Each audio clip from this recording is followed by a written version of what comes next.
They chuckled when he stepped inside, his little girl drenched from the downpour.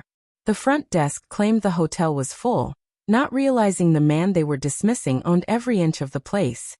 People say you shouldn't judge someone by their shoes, but that night they judged everything about him.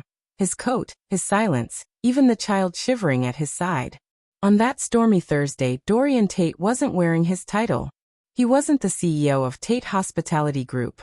He was just a father desperate to find shelter for his daughter. And the staff treated him as though he were a beggar. Only hours earlier, he had wrapped up a discreet inspection of another property in a nearby city. Dorian had a reputation for showing up unannounced, preferring to see the truth of how his hotels operated. No entourage. No flashy car. Just him and his 6-year-old daughter Zoe. She adored these trips, calling them Papa missions. But that evening, the weather turned against them. Their car broke down. The rain was relentless. With no other choice, he decided to spend the night at the Lexington Grand, one of his own hotels. Yet no one behind the desk recognized him. They didn't even bother checking their system properly. "Sorry, sir. We're at capacity," the receptionist muttered without looking up.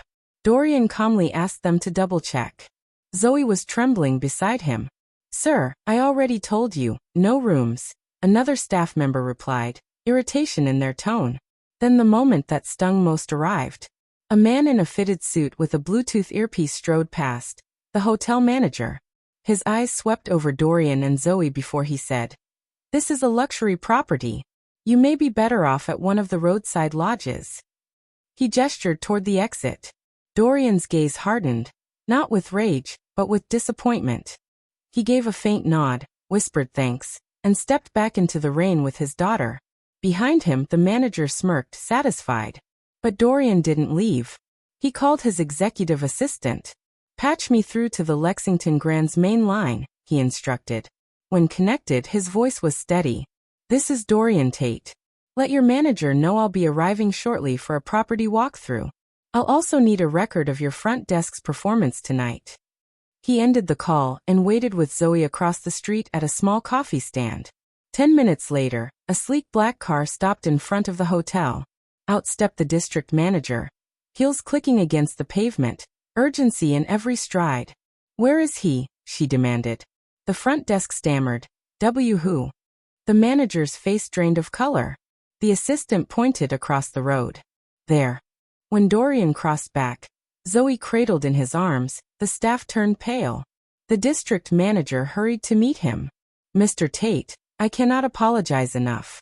We had no idea." He raised his hand to stop her. "Don't. I'm not angry. I'm disappointed. Not in the building, but in the heart of this place, in how you treat people when you think they have nothing to give you." The manager tried to speak, but Dorian's eyes locked on his. "Do you realize how many families you've dismissed without even trying? How many parents you've humiliated because of your judgment?" Silence hung heavy across the lobby. "I built this hotel for travelers, for dignity. Tonight I saw none of that." The manager's voice shook. "Sir, please. I didn't know." Dorian looked down at Zoe. "Come on, sweetheart. Let's go home." But Zoe tugged at his coat. "Papa, are you going to fix this place?" He scanned the lobby then nodded. "Yes, baby. I will." The next morning, changes began. Half the front desk staff was replaced. Sensitivity training became mandatory.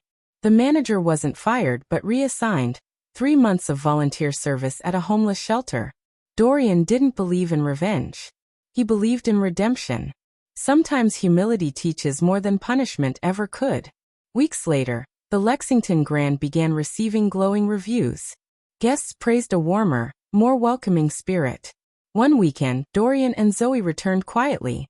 This time, they were greeted with open smiles, steaming mugs of cocoa, and no one asked if they had a reservation.